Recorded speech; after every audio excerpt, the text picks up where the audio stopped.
Contract वाली बहू। नरेश की माँ अपने बेटे से मिलने दिल्ली आ रही है।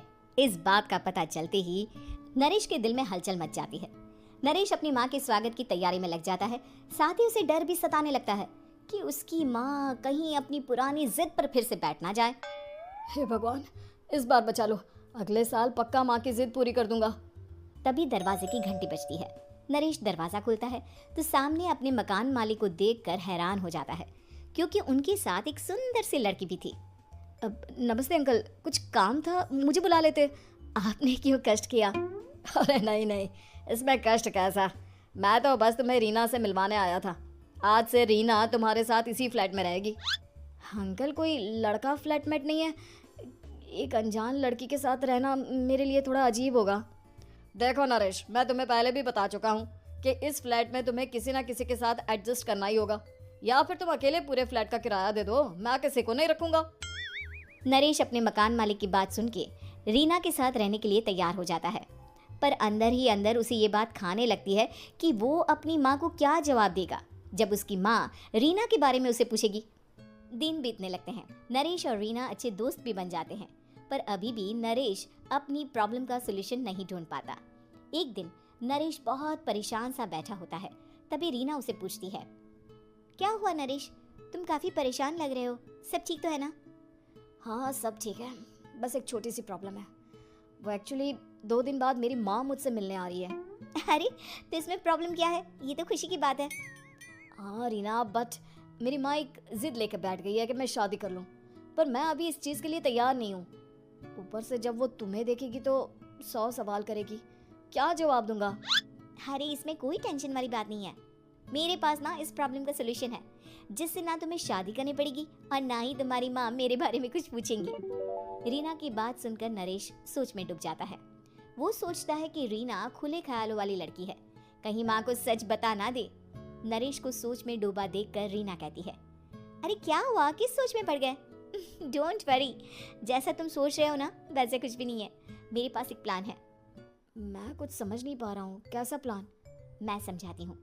हम ना एक कॉन्ट्रैक्ट मैरिज कर लेते हैं। फिलहाल मेरे पास जॉब नहीं है, तो तुम इस रूम का किराया दे देना जब तक तुम्हारी माँ यहाँ रहेंगी, सिर्फ तब तक। और तुम अपनी माँ से कह देना कि मैं तुम्हारी पत्नी हूँ, इससे वो मेरे यहाँ रहने पर कोई सवाल भी नहीं करेंगी। अरे बात तुम्हारी ठीक है, पर माँ से झूठ बोलना, ना ना पापा, मैं ये रिस्क नहीं ले सकता। कोई और आइडिया दो ना तुम। देखो मंजूर हो तो बोलो, वरना सच बता दो, मुझे कोई प्रॉब्लम नहीं है। रीना की बात सुनकर नरेश सोच में डूब जाता है। बहुत सोचने के बाद जब उसे कोई रास्ता नहीं मिलता तो वो रीना के बताए हुए रास्ते पर चलने के लिए तैयार हो जाता है। वो रीना से बात करता है और अपनी माँ की पसंद और नापसंद के बारे में बताता है। रीना भी नरेश की सभी बातों को ध्यान से सुनती है ताकि कहीं उससे कोई गलती ना हो जाए। आखिर वो दिन भी आ जाता है जब नरेश की माँ उससे मिलने दिल्ली आ जाती है। नरेश अपनी माँ को फ्लैट पर लेकर जाता है। जैसे ही नरेश की माँ फ्लैट के अंदर जाती है, रीना उसके पैर छू लेती है। ये देखकर नरेश की माँ थोड़ी घबरा जाती है और नरेश से पूछती है, अरे बेटा नरेश, ये कौन है? माँ, ये आपकी बहू रीना है। माफ़ी चाहता हूँ, सब कुछ इतनी जल्दी में हुआ कि आपको बता ही नहीं पाया, इसलिए सोचा कि क्यों ना आपको सरप्राइज दिया जाए। अरे बेटा, मैं तो बस तेरा घर बसा हुआ देखना चाहती थी। हाँ, बहुत अरमान थे अपनी इकलौते बेटी की शादी को लेकर, लेकिन कोई बात नहीं, शायद किस्मत को यही मंजूर होगा। ये कहते ही नरेश की माँ रीना को गले लगा लेती है। रीना बेटिया, मेरा बेटा ना थोड़ा नादान है, पर तुम काफ़ी समझदार लगती हो और मैं जानती हूँ कि तुम इसका बहुत अच्छे से ध्यान रखोगी। माँ आप चिंता मत कीजिए, मैं सब संभाल लूंगी। नरेश की माँ अपने बहू और बेटे के साथ खुशी खुशी रहने लगती है। दिन बीतने लगते हैं। नरेश की माँ और रीना का रिश्ता बहुत मजबूत होता चला जाता है। वो दोनों सारा दिन एक साथ रहती और खूब बातें करती। इधर साथ रहते रहते नरेश और रीना भी एक दूसरे से प्यार करने लगते हैं। दोनों को इस बात का एहसास हो जाता है, फिर भी वो इस बात को छुपा कर ही रखते हैं। एक दिन नरेश की माँ और रीना शादी के बारे में बात करने लगते हैं। रीना बिटिया, ये तो नरेश ने मुझे बिना बताए शादी कर ली, वरना मैं तो अपनी इकलौती बेटी की शादी इतनी धूमधाम से करती कि सारी दुनिया देखती रह जाती।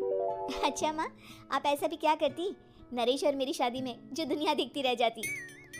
अरे बिटिया, एक माँ के अरमान तुम अभी नहीं समझोगी। मैं तो अपनी बहू को एक रानी की तरह लेकर आती और शादी भी बिल्कुल शाही अंदाज में करती। पर मेरे तो सारे अरमान ऐसे ही रह गए। खैर, मुझे तो अपने बेटे और बहू की खुशी चाहिए बस। ये कहते हुए नरेश की माँ की आंखों में आंसू आ जाते हैं। रीना भी ये सुनकर ख्यालों में खो जाती है, क्योंकि वो भी मन ही मन खुद को नरेश की पत्नी और उसकी माँ की बहू मानने लगी थी।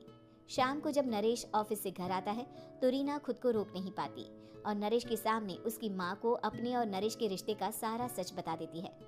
रीना की बात सुनकर नरेश की माँ दोनों से बहुत नाराज हो जाती है और घर वापस जाने की बात करने लगती है। तुम दोनों ने मुझसे सच छुपाकर बहुत ठेस पहुंचाई है मुझे।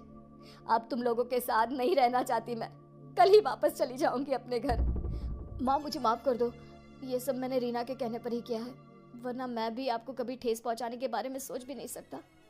हाँ माँ, हमने ये सिर्फ आपका दिल रखने के लिए किया। प्लीज़ हम दोनों को माफ़ कर दीजिए। तुम दोनों ने मेरे अरमानों के साथ खिलवाड़ किया है, और वैसे भी मुझे अपने बेटे के लिए एक अच्छी लड़की ढूंढनी है, इसलिए मेरा यहाँ से जाना ही बेहतर होगा। माँ की ये बात सुनकर रीना खुद को रोक नहीं पाती। माँ, क्या मैं आपके घर की बहू बनने लायक नहीं हूँ? रीना की बात सुनकर नरेश हैरान रह जाता है। नरेश की माँ भी कुछ समझ नहीं पाती।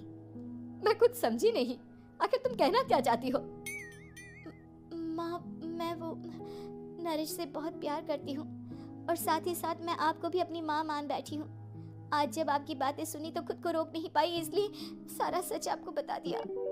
रीना की बात सुनकर नरेश की माँ की आंखों में आंसू आ जाते हैं और वो अपने बेटे नरेश और रीना को गले लगा लेती है। मेरे घर की बहू तो सिर्फ रीना बिटिया ही बनेगी। मैं आज ही तुम दोनों की शादी की तारीख निकलवा दूंगी, बस एक बार तुम्हारे घर वाले मान जाए। उसी दिन रीना के माता पिता भी उनके फ्लैट पर आ जाते हैं। दोनों परिवार आपस में बैठकर बातें करते हैं और शादी के लिए राजी हो जाते हैं। रीना भी कॉन्ट्रैक्ट फाड़ देती है और कहती है, सही मायने में मैं अब बहू बनूंगी। अब तक तो सिर्फ कॉन्ट्रैक्ट वाली बहू थी।